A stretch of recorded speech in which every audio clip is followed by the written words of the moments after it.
के कच्चे कच्चे बसवा के बहंगी बनाई के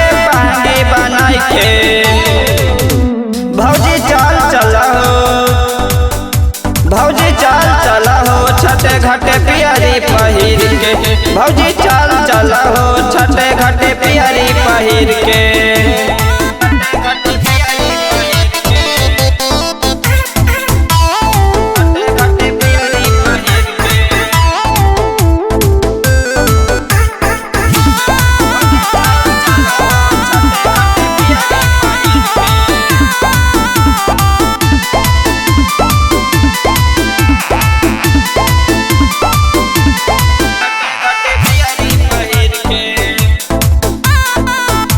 भौजी फूल जब खिलेला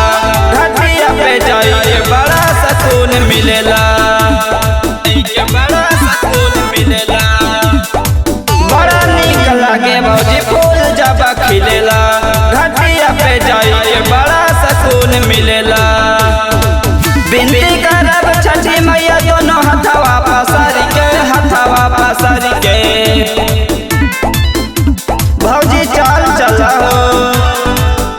भौजी चाल चला हो छठे घाटे पियरी पहिर के भौजी चाल चला हो छठे घाटे पियरी पहिर के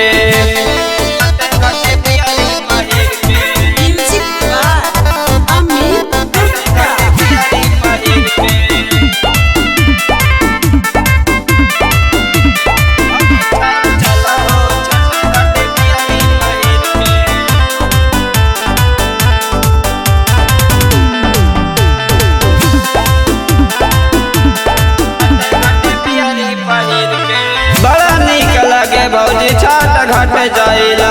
छोटू कमलेश के मथवा पटिका लगाइला बड़ा नीक लगे भौजी छठ घाट जाइला छोटू कमलेश के मथवा पटिका लगाइला सूरज भगवान रहे अखिए के सोजा सूरज भगवान रहे अखिए के सोजा भौजी चाल चला हो धमना नदी पियरी पहिर के भौजी